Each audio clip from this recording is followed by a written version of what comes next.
90년을 살았다 하는 사람이라면 다윗이 70년 살고 인생이 손바닥만 하다고 했으니까 긴 인생을 산 사람이라면 필경 엄지와 검지를 붙이다시피 내밀면서 인생은 요만큼밖에 되지 않더라.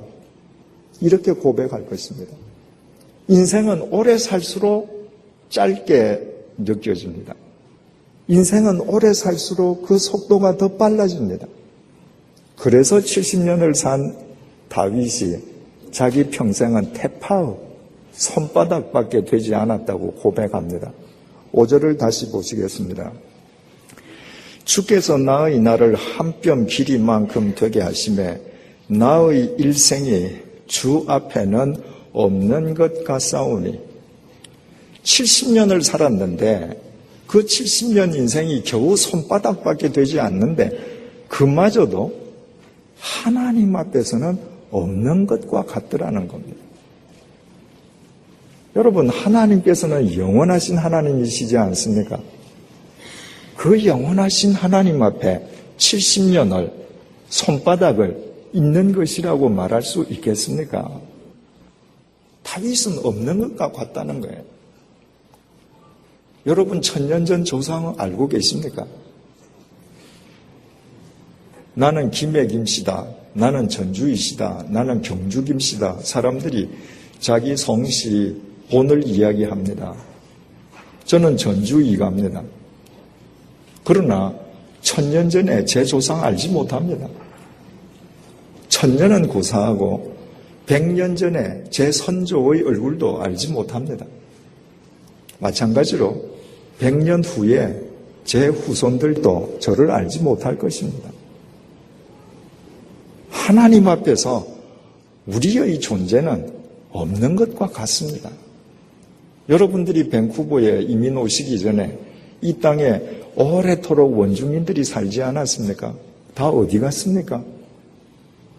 다 사라졌습니다.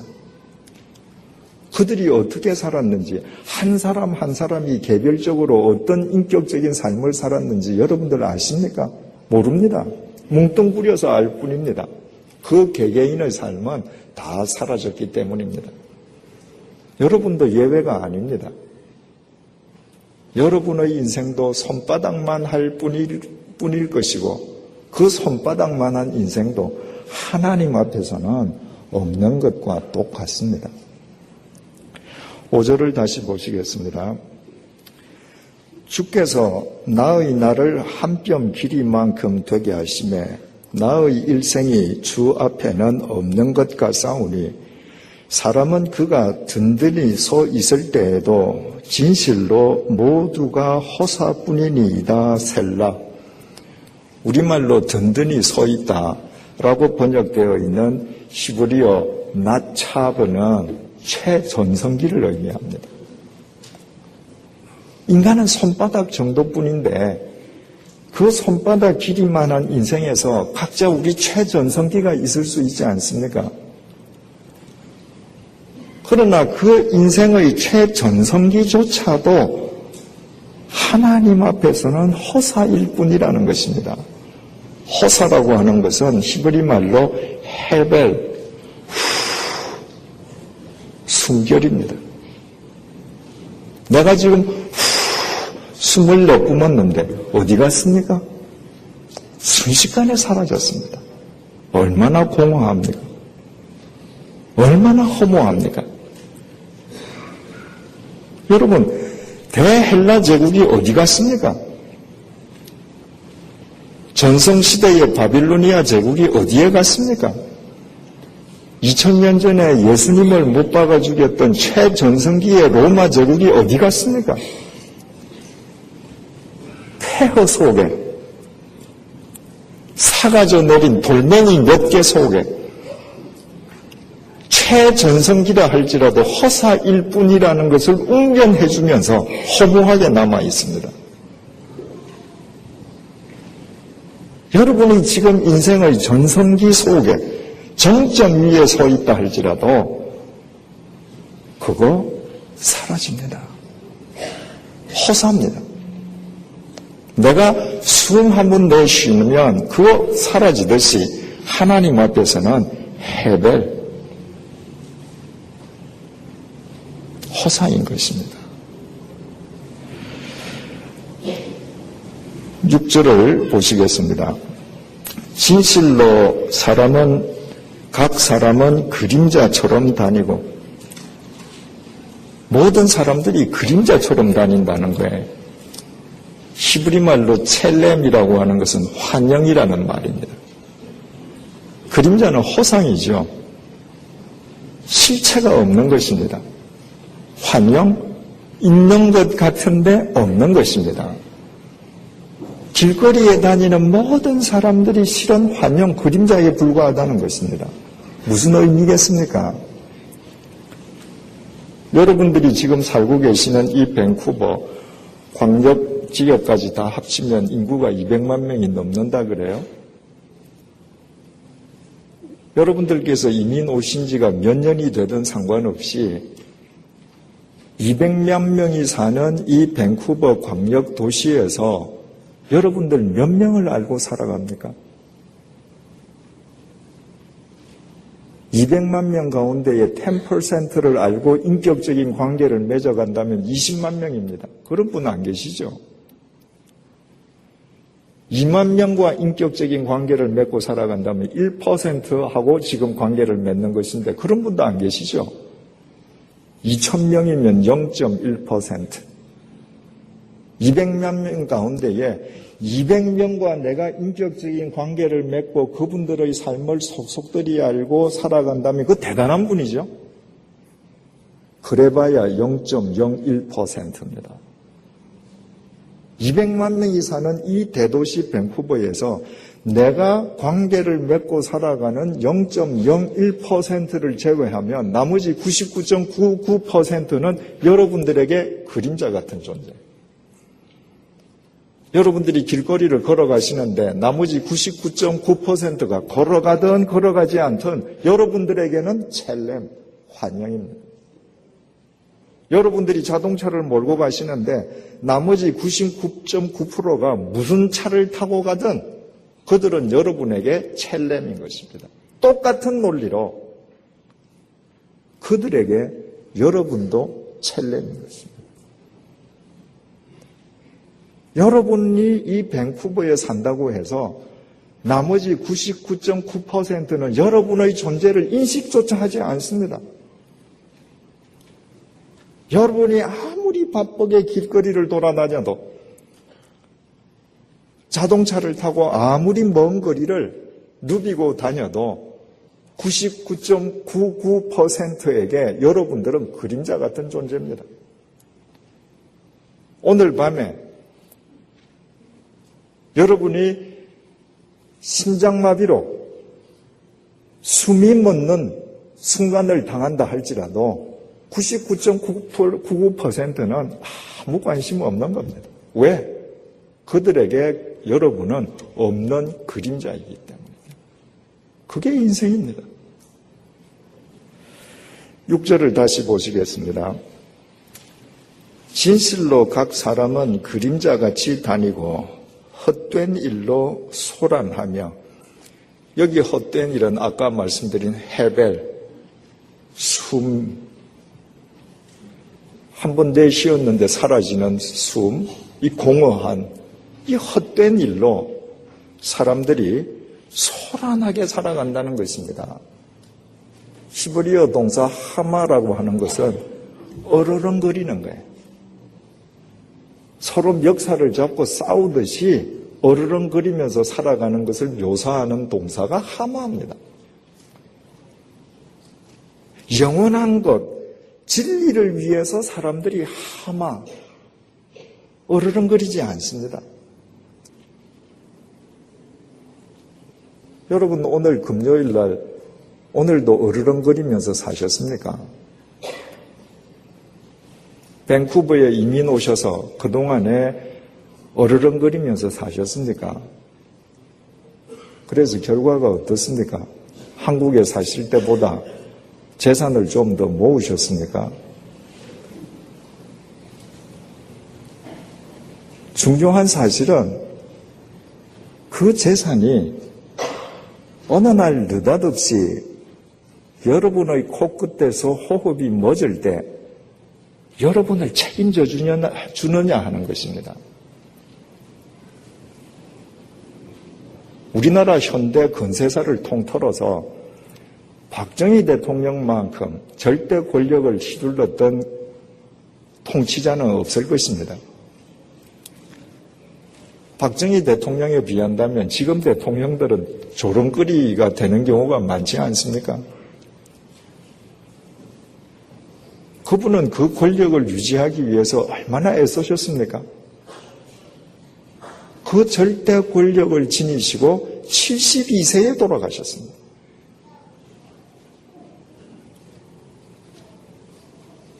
해방 이후에 한국의 부의 상징이 삼성그룹의 이병철 회장님 아니십니까? 현대그룹 정주영 회장님도 거대한 비즈니스맨이셨지만 정주영 회장님을 가리켜서 돈주영 회장님이라고 사람들이 안 불렀습니다. 이병철 회장님을 사람들은 돈병철 회장이라고 불렀습니다. 그분 78세에 돌아가셨습니다. 그분이 평생을 그렇게 하마하면서 재산을 모으셨는데 그분의 코끝에서 숨이 넘어가는 순간에 태산 같은 재산이 그분을 책임져 주시지 못했습니다. 저희 어머님은요, 박정희 대통령의 권력에 비하면 아무것도 없는 소시민이죠. 이병철 회장님의 재력에 비한다면 저희 어머님은 가진 것 없는 한 여인이었습니다. 86세까지 사셨습니다. 여러분이 남의 나라 땅에 이민까지 와서 오로지 더 많은 것을 갖기 위해서 하마 어르렁거리기만 한다면 더 모을 수 있습니다. 더 좋은 집 사고 고급차 살 수 있습니다. 그건 분명한 사실입니다. 왜냐하면 우리는 자유경제체제, 시장경제체제에서 살기 때문입니다. 그러나 중요한 것은 내가 그렇게 어르렁거리면서 태산처럼 모은 것들이 나를 책임져 주지 않는다는 것입니다. 오히려 내가 기를 쓰고 내 생각 바꾸어서 모은 재산 때문에 내가 그토록 사랑하는 자식들이 원수되기가 십상입니다.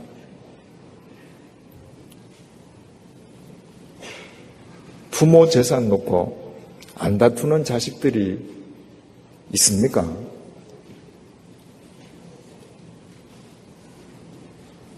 헛된 일을 두고 소란한 겁니다.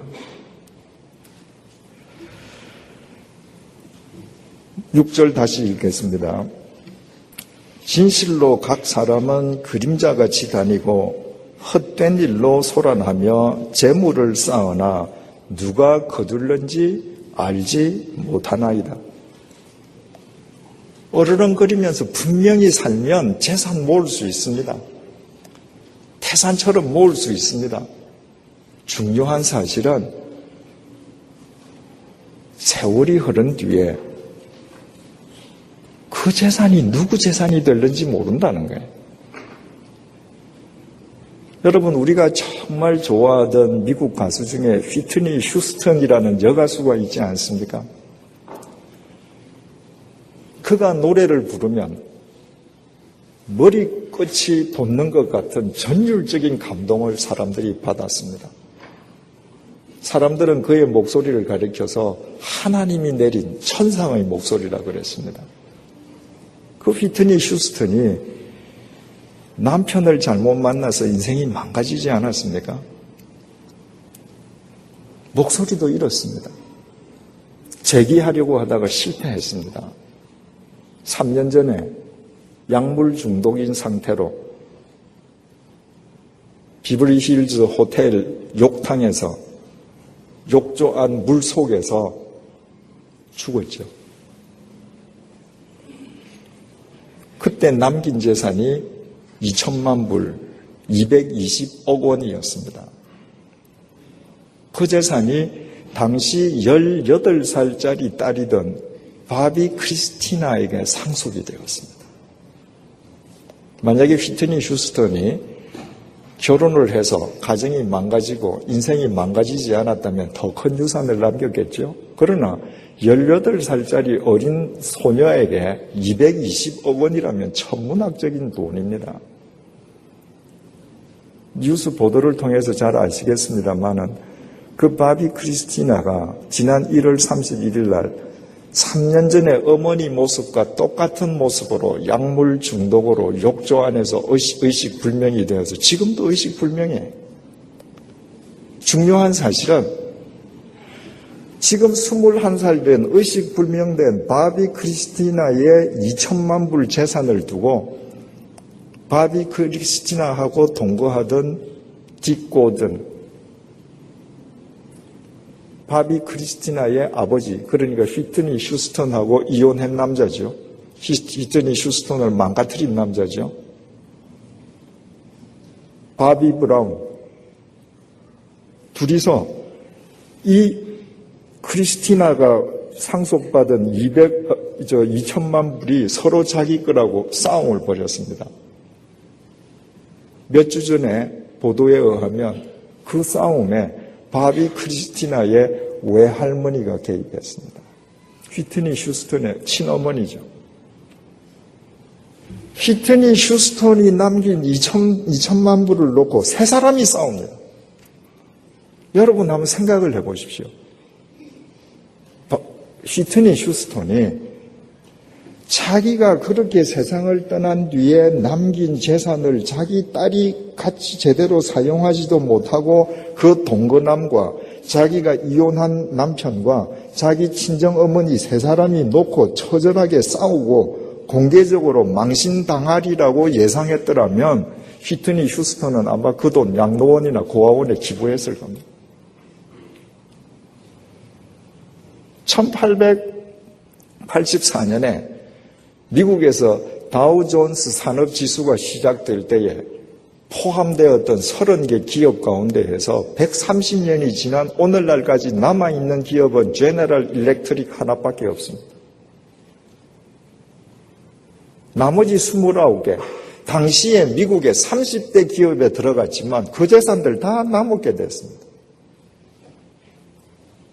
5.16 이후에 대한민국에서 정경련이 결성될 때 발기인했던 20개 회사 중에서 남아있는 회사 삼성과 LG 2개밖에 없습니다. 100년 이후에 지금 대한민국 재벌이 100년 이후에 그대로 남아있을까요? 세계 경제사를 보십시오. 남아있는 기업들 불과 몇 개밖에 없습니다. 내가 그렇게 애를 쓰고 어르렁거리면서 재산을 모아도 내가 떠난 뒤에 그 재산 때문에 자식들이 원수되던가 그 다음 대에 되면 그게 누구 것이 될는지 알지 못하는 것입니다. 여러분, 이것이 인생입니다. 70년을 살아도 90년을 살아도 인생은 겨우 손바닥 길이밖에 안 되고 인생은 하나님 앞에서 없는 것과 마찬가지고 인생은 다른 사람에게는 그림자 같은 환영에 불과할 뿐이고 아무리 부산을 떨어도 하나님 앞에서 허사일 뿐이고 태산 같은 재산을 쌓아도 100년 후, 200년 후에 그게 누구 것이 될는지 알지 못하는 거예요. 그걸 살아생전에 솔로몬이 터득했습니다. 그래서 전도서 1장 2절에 뭐라고 고백합니까? 헛되고 헛되며 헛되고 헛되나니 모든 것이 헛되도다. 이 헛되도다가 아까 말씀드린 헤벨, 히브리 말은 강조할 때 같은 단어를 2번을 쓰거든요. 저는 처음에 히브리식의 그런 표현을 보면서 이 히브리어는 참 원시어다. 가령 오늘 날씨가 덥다라고 하면 매우 덥다. 부사를 쓰면 될 터인데 덥다 두 번 반복하거든요. 얼마나 원시적입니까? 그런데 그 히브리 문법을 가만히 보다가 이거 정말 좋은 표현이다. 매우 덥다, 매우 더운 걸로 끝나지요. 덥다 하면 더운 것의 제곱 자성이 됩니다. 매우 덥다보다 훨씬 더 더운 거예요. 솔로몬이 인생은 헛되고 헛되다 헤벨을 두 번만 써도 자성입니다. 헤벨 곱하기 헤벨이 되는 거예요. 헤벨 더하기 헤벨이 아닙니다. 그런데 같은 단어를 5번 썼다는 것은 헤벨의 5제곱이거든요. 헤벨 더하기 5번 한 게 아니라 헤벨 곱하기 헤벨 곱하기 헤벨 곱하기 헤벨 곱하기 헤벨이니까 솔로몬이 느낀 인생의 헛됨이 얼마나 강합니까? 이것이 인생입니다. 다윗이 70평생을 살고서 깨달은 것이 이것이었습니다. 그의 아들도 똑같았고요. 인생이 고작 이 정도라면 어떻게 살아야 하겠습니까? 허무만 씹으면서 염세주의자가 돼야 될까요?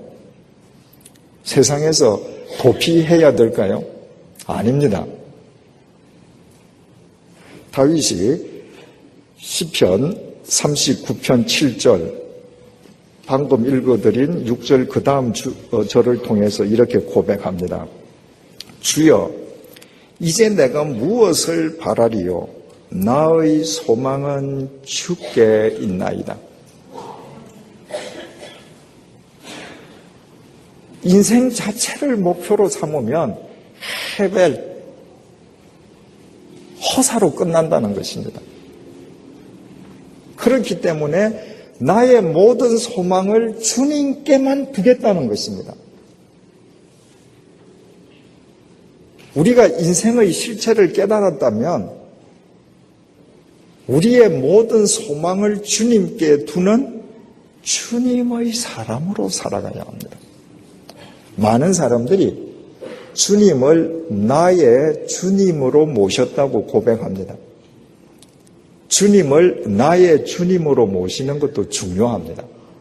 그런데 주님을 향해서 My Lord라고 고백할 때 My, 주체는 나입니다. 주님을 나의 주님으로 삼기만 하면 주체가 나이기 때문에 내가 주님을 호령해요. 내가 주님을 컨트롤하려고 합니다. 주님을 주머니 속에 넣고 다니면서 내가 필요하면 꺼내어요. 명령합니다. 여러분, 주님을 나의 주님으로 모시는 것으로는 부족합니다. 내가 주님의 사람이 되어야 합니다. 내가 Lord's person이 된다고 하면 주체가 주님이십니다. 내가 싫어도 인생의 폭풍이 불어도 내 인생의 계획이 나의 예상과는 전혀 다르게 전개되어도 고통스러워도 내가 이 길을 걸으면 저 길을 걷는 것보다 상대적인 불이익을 당해도 모함을 당해도 내가 주님의 사람이 되면 그분께 모든 소망을 걸고 내가 그 길을 갈 수 있는 것입니다. 그렇다면 내가 주님을 나의 주님으로 모시는 차원을 뛰어넘어서 인생의 실체를 내가 깨닫고서 내가 주님의 사람으로 살아간다고 하는 것은 구체적으로 무엇을 의미하는가? 이 밤에 3가지에 대해서만 생각을 해보겠습니다. 주님의 사람이 된다고 하는 것은 첫 번째로 테바의 사람이 되는 것입니다. 테바의 사람. 하나님께서 패역한 인간들을 썰어버리시기 위해서 홍수로 심판하시기로 하셨습니다. 그렇지만 그 심판 속에서도 의로운 노아 8가족을 주님께서 구원하시기로 하시고 노아로 하여금 방주를 건조케 하셨습니다. 제가 창세기 6장 15절을 읽어드릴 테니까 들어만 보십시오. 내가 만들 방주는 이러하니 그 길이는 300규빗, 너비는 50규빗, 높이는 30규빗이라. 하나님께서 노아에게 방주의 사이즈를 불러주신 겁니다. 이것을 오늘날 도량형기로 환산해서 말씀드리면 길이가 136.8m, 넓이가 22.8m, 높이가 13.68m입니다. 간단하게 말해서 축구장보다 더 큰 데입니다. 이 길이와 넓이와 높이를 용적을 계산하면 32,800톤이 배수량이 나온다고 합니다. 밴쿠버에서 빅토리아 가는 그 페리를 타봤는데 목포나 부산에서 제주도 가는 페리보다 작습니다. 왜냐하면 밴쿠버에서 빅토리아는 거리가 가까운데 목포나 부산에서 제주도 가려고 하면 저녁에 타면 하룻밤 자야 되지 않습니까? 그 큰 페리호가 3,000톤밖에 안 됩니다. 그러니까 32,000톤이라고 하면 제주, 부산, 제주, 목포 페리의 한 11배쯤 되죠. 그래서 우리는 항상 노아의 방주라고 하면 거대하게 생각합니다. 하나님께서 노아에게 너 방주를 지어라고 말씀하실 때 그 방주가 히브리어로 테바라고 기록되어 있습니다. 테바는 그래서 거대함의 상징입니다. 이스라엘 백성들, 히브리인들이 이집트에서 노예 생활할 때입니다. 히브리인들의 숫자가 자꾸 많아지니까 위기감을 파라오가 느끼고 이 히브리인 노예들이 아들을 낳으면 나일강에 다 던져 죽이게 했습니다.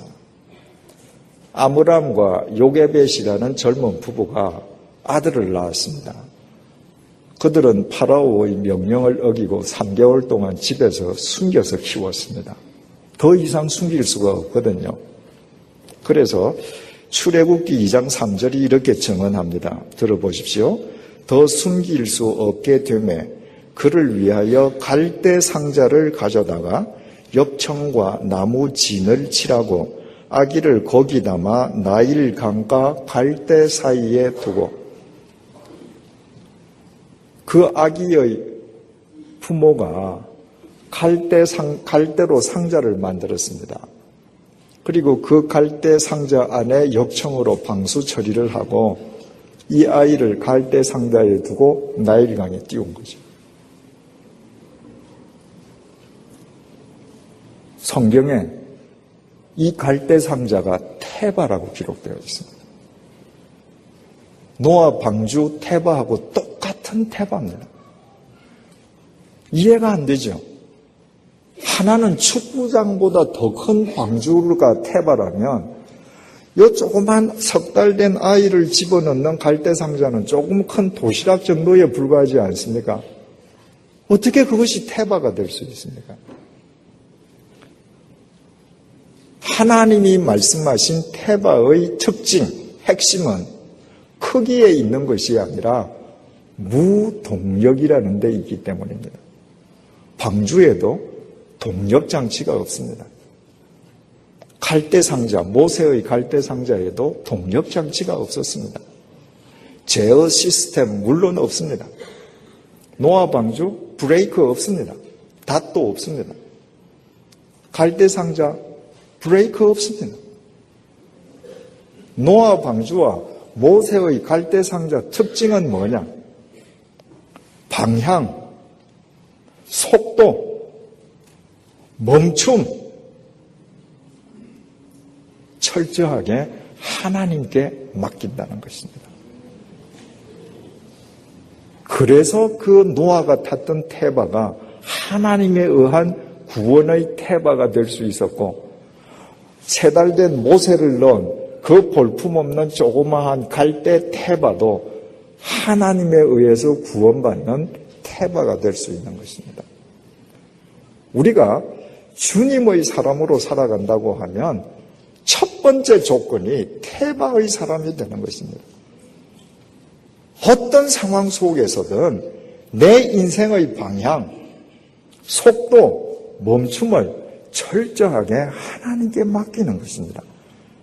내가 하나님을 끌고 가는 것이 아닙니다. 하나님께 끌려가는 것입니다. 내 인생의 방향과 속도, 멈춤을 하나님께 맡기는 태바의 사람이 된다는 것을 더 쉬운 말로 2 단어로 표현하면 지족과 자족입니다.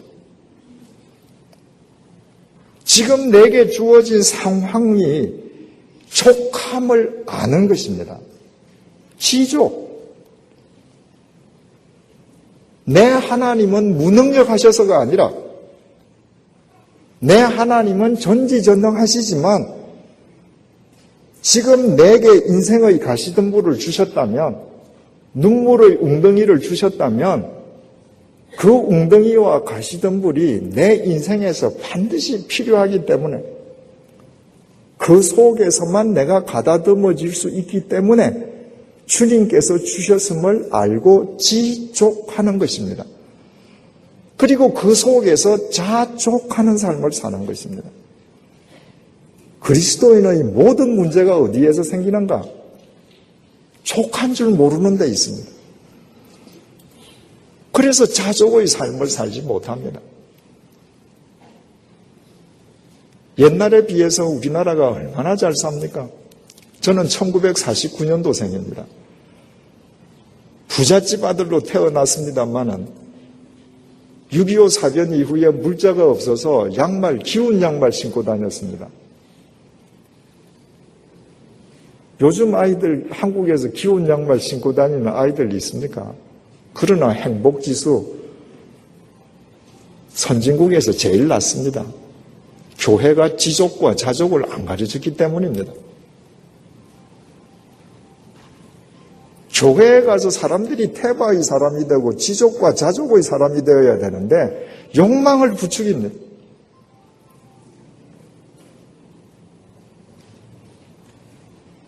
자기 이기적인 삶을 살고 아버지가 다른 아들에게는 주지 않는 채색 옷을 자기에게만 입혀줘도 다른 형들에게 조금 더 미안해하지 않고 그것을 자기 자신의 당연한 권리인 것으로 생각하고 형들이 잘못하면 덮어주기는커녕 아버지에게 고자질하던 아이가 요셉입니다.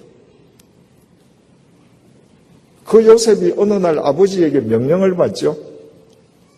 너희 형들이 저 광야에서 양을 지금 치고 있는데 잘 치고 있는지 놀고 있는지 가서 확인하고 나한테 보고하라는 것이죠. 밀정으로 보낸 겁니다. 그 형들이 처음에는 잡아 죽이려고 하지 않습니까? 그러다가 장자 루벤의 설득으로 형들이 요셉을 잡아서 웅덩이에 빠뜨리죠. 이 죽은 목숨 아닙니까? 광야 웅덩이에 빠졌다면 죽은 목숨이죠. 그런데 성경이 기막히게 증언합니다. 창세기 37장 23절에서 24절입니다. 요셉이 형들에게 이르매 그 형들이 요셉의 옷, 곧 그가 입은 채색 옷을 벗기고 그를 잡아 구덩이에 던지니 그 구덩이는 빈 것이라 그 속에 물이 없었더라. 여러분, 성경에서 이런 표현은 정말 중요합니다. 바꾸어 말하면 무슨 이야기입니까? 형들이 요셉을 웅덩이에 던졌는데 만약 그 웅덩이에 물이 있으면 요셉은 익사해서 죽었다는 것입니다. 형들은 분명히 요셉에게 위해를 가하려고 웅덩이에 던졌는데 그 웅덩이는 하나님이 예비하신 웅덩이였기 때문에 물이 없었다는 거예요. 그 웅덩이가 태바였습니다. 육체적으로는 괴로웠지만 부잣집 아들이 그 웅덩이에 빠지는 것이 현실적으로는 비극으로 보였지만 그 태바에 빠짐으로써 요셉은 주님에게 자기 인생을 맡기고 지족과 자족의 삶을 삽니다. 종살이로 팔려가도 억울하게 옥살이를 해도 지족과 자족의 삶을 살았습니다. 그 하나님의 훈련 과정을 거쳐서 하나님의 때가 되었을 때 하나님의 도구로 세움받는 것입니다. 하나님께서 아브라함에게 네 아들 이삭을 번제로 바치라고 명령하십니다. 하나님께서 지정하신 산으로 올라가는데 그 모리아 산에는 가시덤불이 많습니다. 왜 하나님께서 잔디 평평한 초원에서 내 아들을 번제로 바치라고 하시지 이 피탈 가시덤불이 많은 산에서 나를 부르시나? 그때 이삭이 번제에 쓸 나무를 어깨에 메고 올라가지 않습니까? 그러니까 대충 이삭의 나이를 15살 정도로 보니까 아브라함은 115살 되죠. 발목에 가시덤불이 칭칭 감겼을 것입니다. 그런데 그 모리아 산정에서 하나님께서 이삭의 믿음을 보시고 이삭을 번제로 바치지 않아도 된다고 말씀하시지 않습니까? 그 순간을 창세기 22장 13절이 이렇게 증언합니다. 아브라함이 눈을 들어 살펴본즉 한 숫양이 뒤에 있는데 뿔이 수풀에 걸린지라 아브라함이 가서 그 숫양을 가져다가 아들을 대신하여 번제로 드렸더라. 여기서 우리 성경에 수풀이라고 번역되어 있는 것이 히브리어로 세바크인데 이게 가시덤불이라는 것입니다. 아브라함이 산을 올라갈 때 그 발목에 감기든 장애물이 되든 그 가시덤불이 있었기 때문에 이삭 대신에 하나님께 번제로 바칠 수 있는 양이 그 가시덤불에 걸려서 그 양을 대신해서 제물로 바칠 수 있었던 것입니다. 여러분, 청사진을 그리시고 밴쿠버에 오셨는데 지금 웅덩이에 빠져 계십니까? 육체적으로든 경제적으로든 가시덤불이 여러분들의 발목을 잡고 있습니까? 그럼에도 불구하고 태바의 사람들이 되십시오. 지족하고 자족하십시오. 인생의 방향과 속도를 그분에게 맡기십시오. 매일매일 그분의 인도하심 속에서 그분의 말씀을 쫓아갈 때 그 웅덩이는 섭리의 웅덩이가 되는 것이고 그 가시덤불은 하나님 새 역사의 역전의 가시덤불이 되는 것입니다. 주님의 사람이 된다고 하는 것은 두 번째로 엑소도스의 사람이 되는 것입니다. 엑소도스라고 하는 것은 헬라 말인데 탈출이라는 의미를 갖고 있습니다. 그래서 구약 성경 두 번째 책 출애굽기를 엑소도스라고 합니다. 이집트의 노예살이에서 엑소도스, 탈출, 벗어났다는 것이죠. 엑스라는 것은 뭐 밖으로라는 전치사이고 호도스라고 하는 것은 그 길. 그러니까 이집트 노예의 길에서 벗어난 것입니다. 성경에서 이집트는 죄와 사망과 어둠의 상징 아닙니까? 하나님께서 이스라엘 백성들을 이집트의 노예살이에서 엑소도스, 탈출시켜 주셨다고 하는 것은 죄와 사망과 어둠의 노예인 당신의 백성들을 당신의 은혜로 벗어나게 해주신 것이거든요. 그런데 이스라엘 백성들이 엑소도스 할 때 그 앞에 홍해가 가로막혀 있는데 하나님께서 홍해를 열어주셔서 건너가게 하셨습니다. 이스라엘 백성들이 홍해를 건너갔죠. 갈라진 홍해가 갈라진 채로 있지 않았습니다. 갈라진 홍해가 그때 갈라져서 계속 갈라진 채로 있다면 이스라엘 백성들은 에집트로 되돌아갈 길이 여전히 열려 있는 겁니다. 이스라엘 백성들이 그 노예살이, 죄와 어둠과 사망의 노예살이에서 엑소도스 하는 순간에 갈라졌던 홍해가 다시 합쳐졌습니다. 되돌아가는 길이 없어진 것입니다. 죄와 사망의 노예에 빠져있던 우리를 주님께서 십자가의 보혈로 구원해 주신 것은 전적으로 주님의 은혜입니다. 그 은혜를 입었다는 것은 이제 옛 삶으로 되돌아갈 길이 우리에게 없어졌음을 의미하는 것입니다. 그러므로 매일매일 죄와 사망으로부터 엑소도스하는 성화의 삶을 사는 것은 지금부터 나의 의지의 문제가 됩니다. 벗어나게 하신 것이 은혜라면 성화의 삶은 내 의지를 다해야 되는 겁니다. 이스라엘 백성이 어떻게 했습니까? 물리적인 홍해는 다시 합쳐져서 이집트로 되돌아갈 길이 없어졌는데 광야에서 자기들 마음에 들지 않는 상황만 벌어지면 에집트로 되돌아가려고 했습니다. 마음에는 여전히 에집트가 있는 것입니다. 그러다가 그들은 다 40년 동안 광야에서 헤벨, 허무한 숨결처럼 사라져버렸습니다. 허사였던 것입니다. 정말 여러분들이 예수 그리스도의 속죄를 믿는다면, 그분의 구원을 믿는다면 여러분들께서는 이제부터는 아이스호도스, 엑스호도스가 그 길 밖으로라면 아이스호도스는 그 길을 향해, 가나안을 향해 예수 그리스도의 길을 쫓아 가야 하는 것입니다. 그때에만 우리의 인생이 무의미한 헤벨이 아니라 영원한 생명으로 건져 올려질 수 있습니다. 엑소도스라고 하는 이 단어에는 퇴장이라는 의미도 있습니다. 제가 오늘 이 강단에 올라섰다고 제가 천년만년 이 자리에 서 있지 않습니다. 조금 있으면 저는 퇴장합니다. 어느 연극 무대든 연극 무대에 올라간 배우들은 반드시 퇴장할 때가 있습니다. 인생이라는 무대도 마찬가지입니다.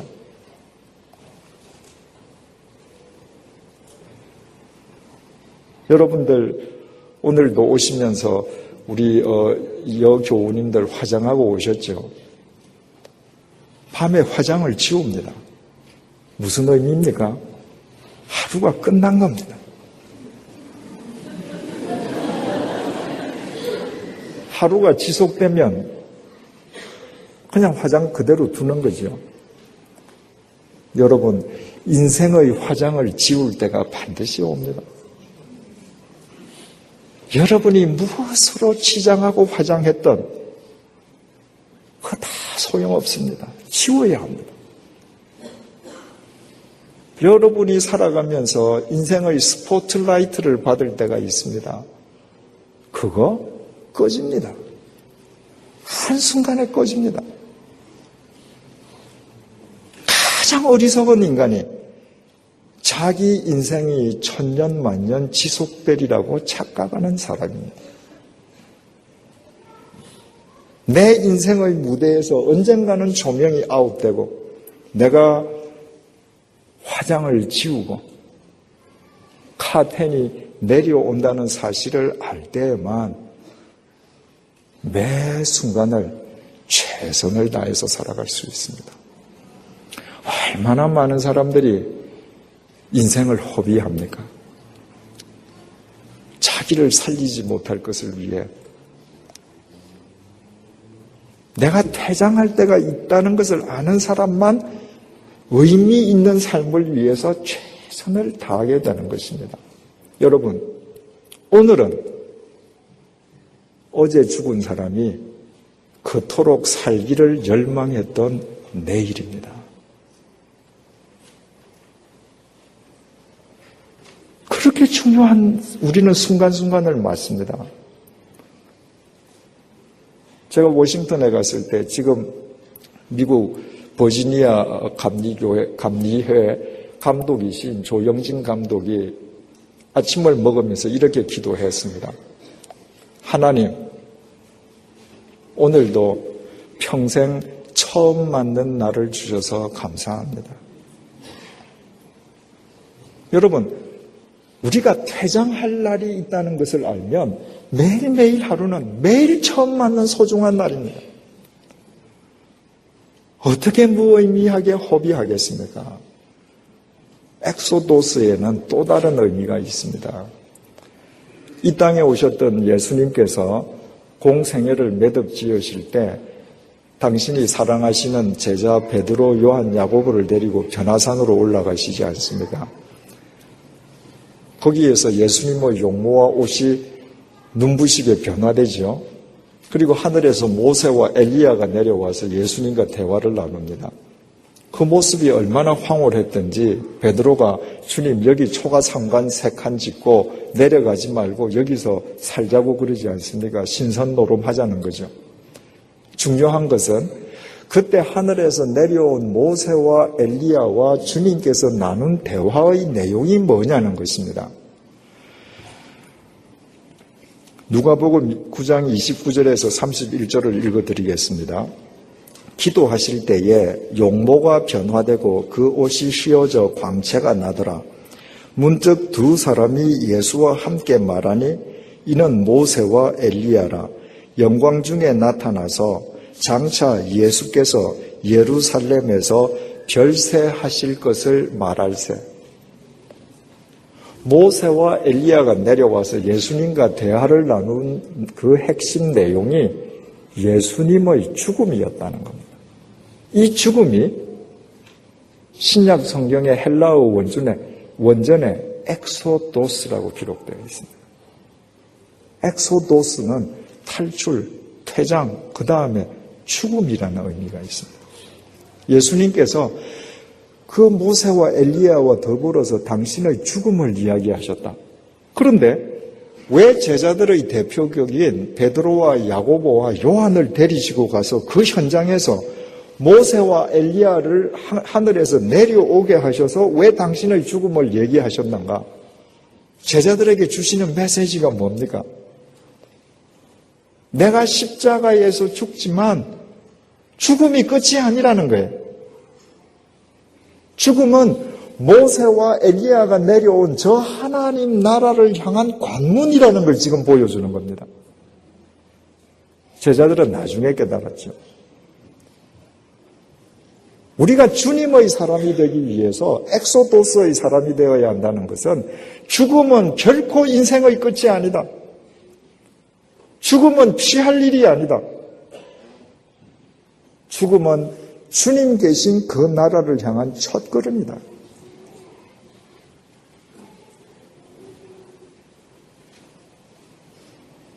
서울에서 외과 의사들 가운데에 상대적으로 기독교인이 비율이 가장 낮다고 그럽니다.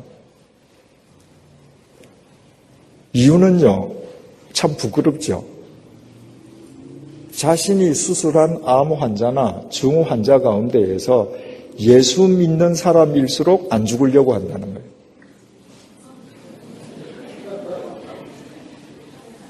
불교 신자들 마지막이 되면 담담하게 받아들인다는 거예요. 예수 믿는 사람들은 영생을 얻었다는 사람들이거든요. 근데 안 죽으려고 합니다. 기를 쓰고 안 죽으려고 합니다. 안 믿는 거죠. 여러분, 중요한 사실은 여러분이 입에 발린 영생이 아니라 영원한 생명을 내가 정말 믿고 엑소도스의 사람이 되어서 내 죽음은 내 인생이 가장 화려하게 영혼과 접속되는 순간이 된다는 사실을 여러분들이 믿지 못하면 여러분들은 아무리 교회에 다녀도 세속적인 가치관에서 못 벗어납니다.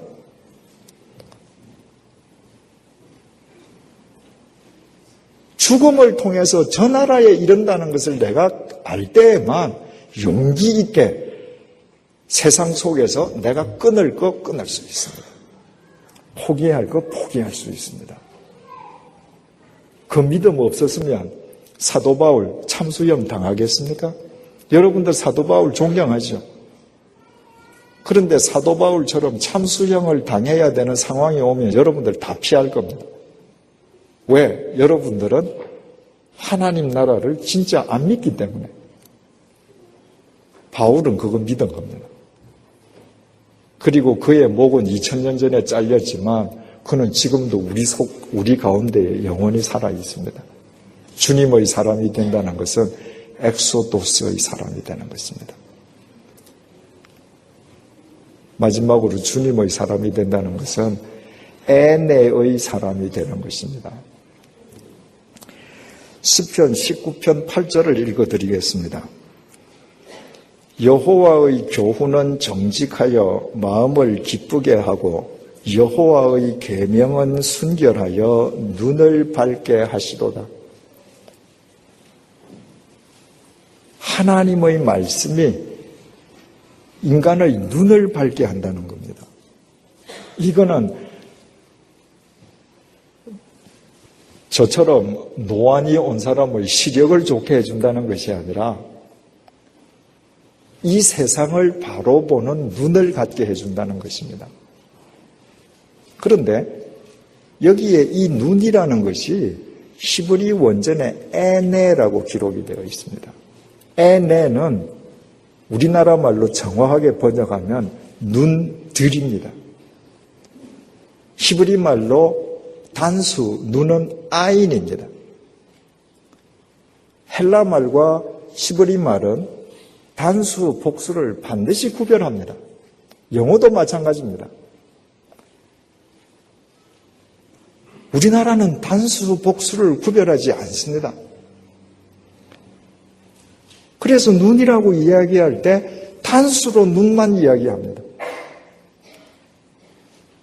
그래서 실은 두 눈을 가지고도 외눈 같은 인생을 삽니다. 하나님께서는 우리에게 하나의 눈을 주시지 않았습니다. 두 개의 눈을 주셨습니다. 이 세상은 평면이 아닙니다. 이 세상에는 요철이 있고 원근이 있습니다. 이 세상은 입체적입니다. 본질은 고사하고 이 세상의 외형만 바르게 보기 위해서도 두 눈이 필요합니다. 외눈으로 살아서는 이 세상의 외형도 제대로 읽지 못합니다.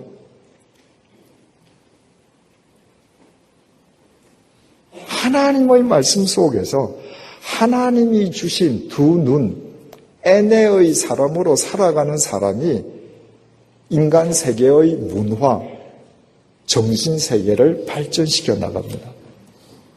두 눈을 가진 사람은요, 칠흑 같은 어둠 속에서 곧 닥쳐올 새벽을 또 한눈으로 보는 사람입니다. 여름 속에서 겨울을 보고 대비합니다.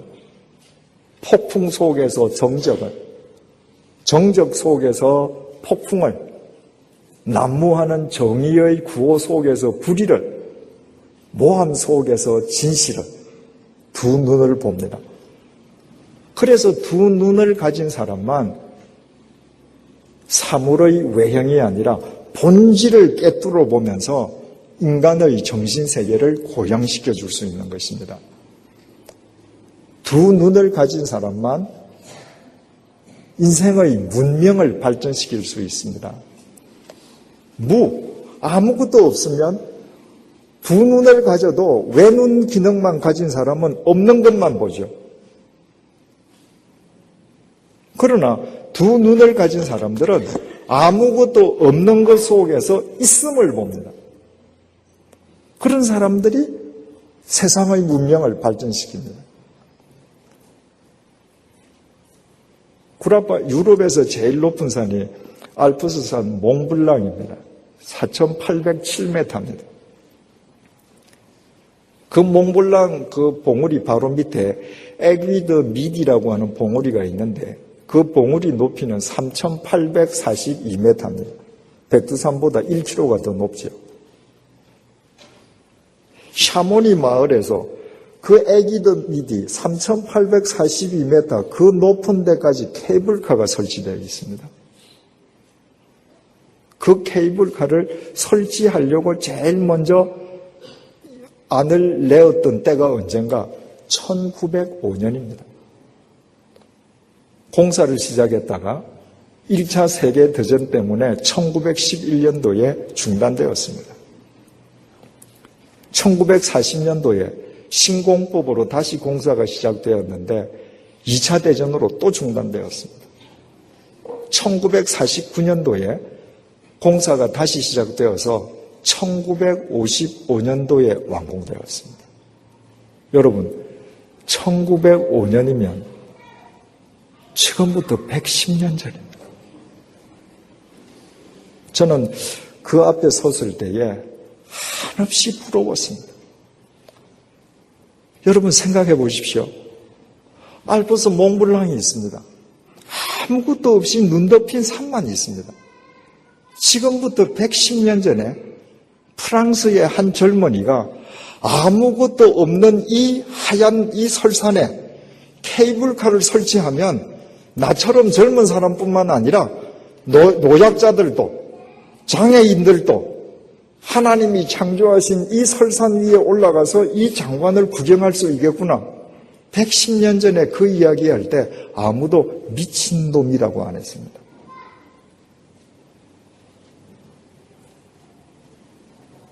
한 청년이 왜 눈이 아니라 몽블랑 앞에서 없음에서 있음을 보는 두 눈을 가지고 있을 때 그 청년을 밀어주는 두 눈을 가진 어른들이 있었던 것입니다. 스에즈 운하 1869년에 뚫렸습니다. 길이가 192km입니다.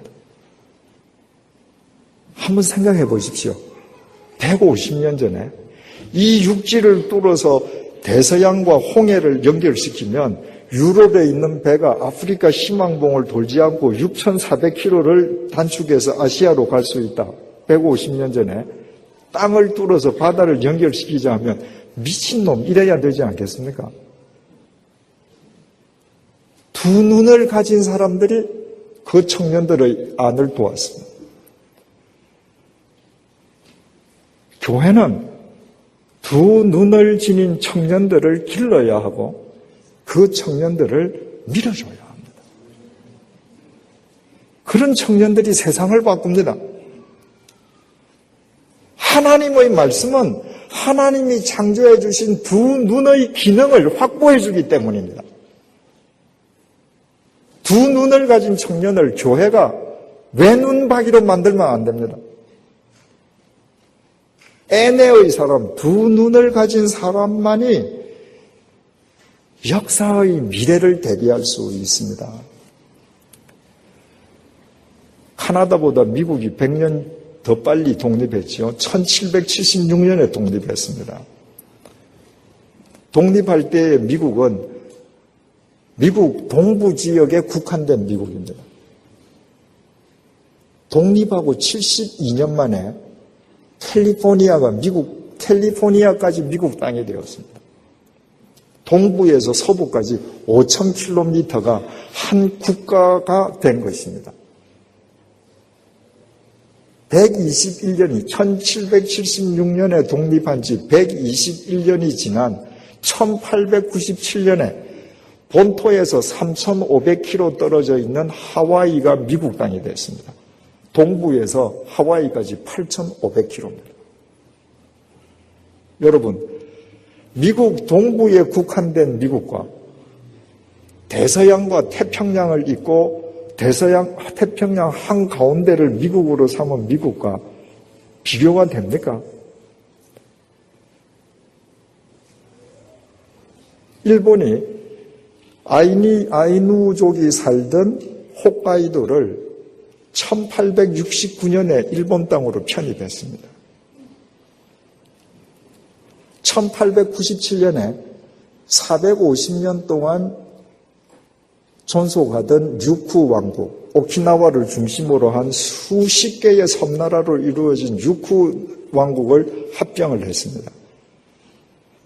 일본 열도는 1500km에 불과합니다. 그런데 홋카이도 최북단 소야에서 옛날 육구왕국의 섬이었던 대만 바로 앞에 있는 요나구니 섬까지는 육로와 백길을 따라가면 무려 4000km가 됩니다. 한국 사람들은 일본 사람들 우습게 생각합니다. 축구만 이기면 다 이기는 걸로 생각합니다.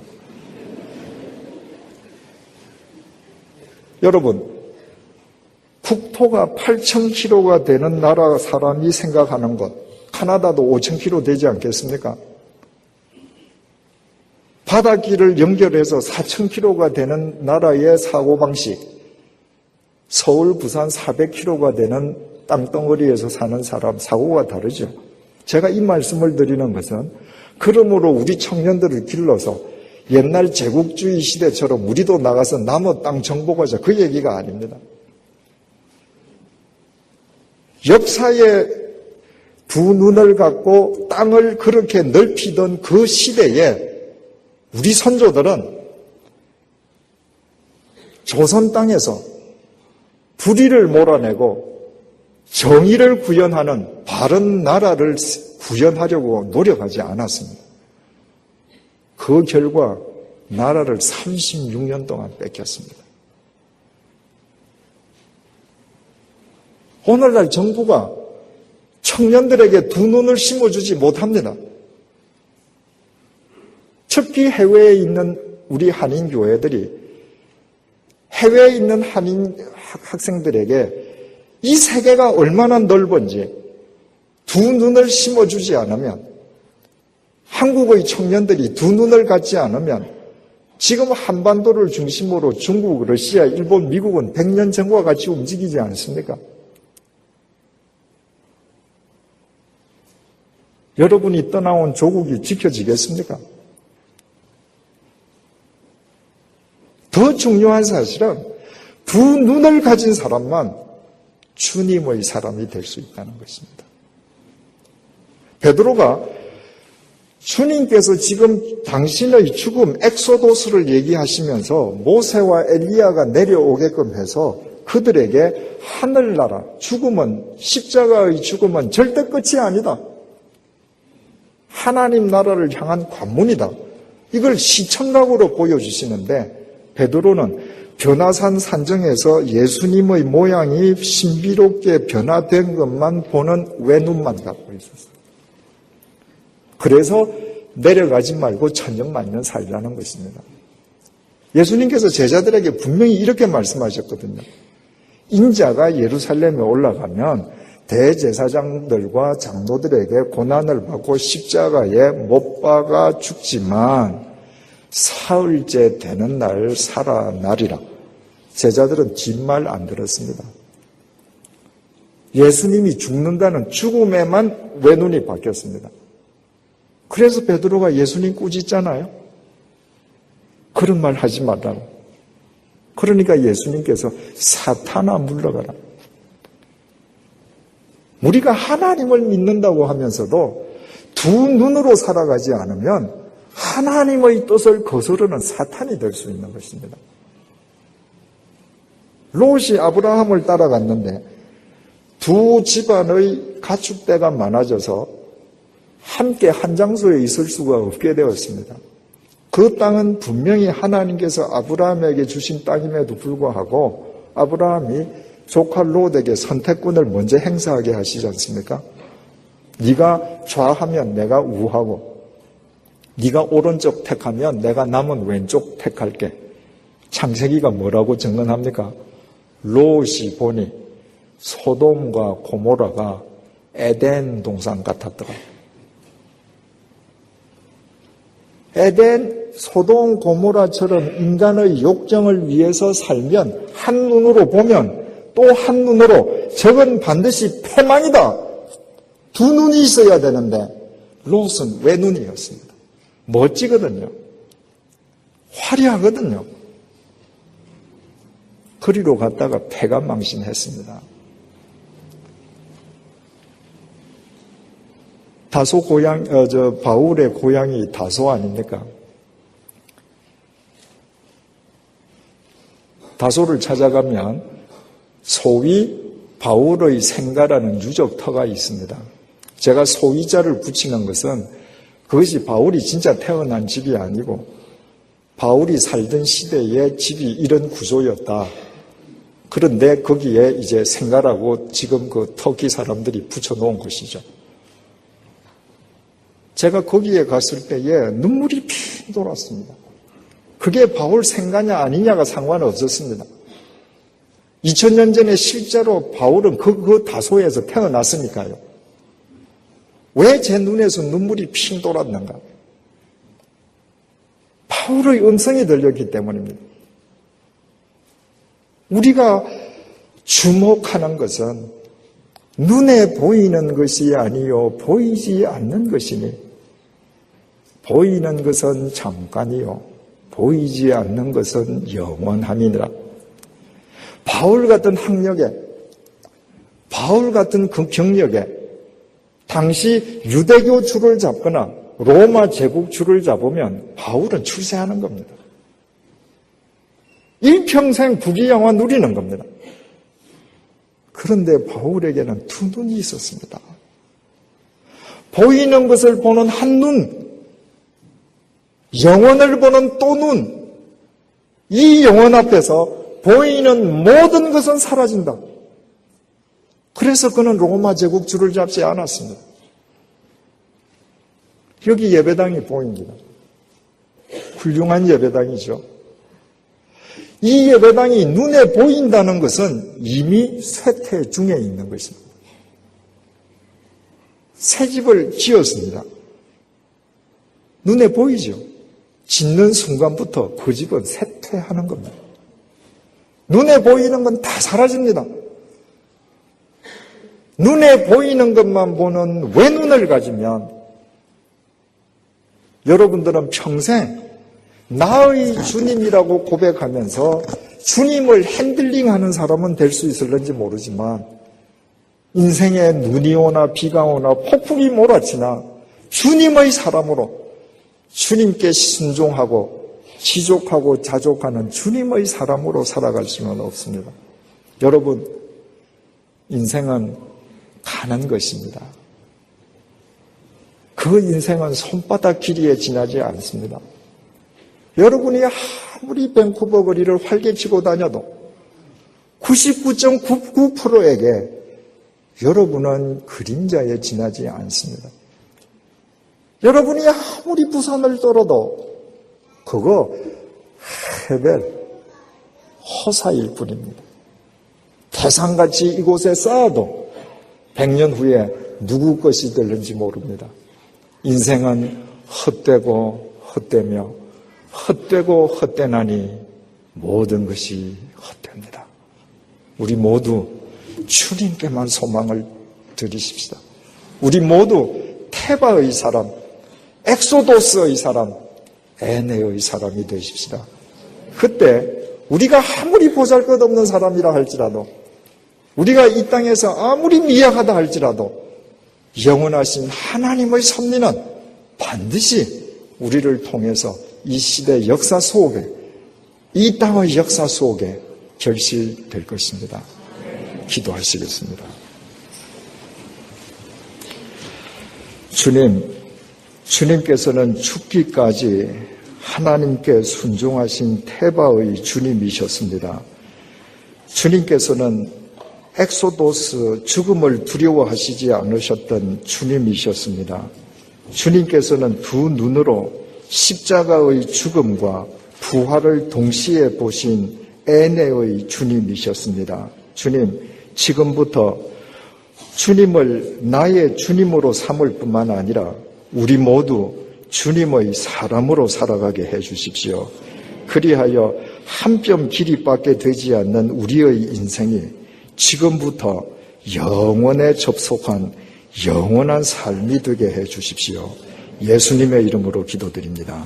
아멘.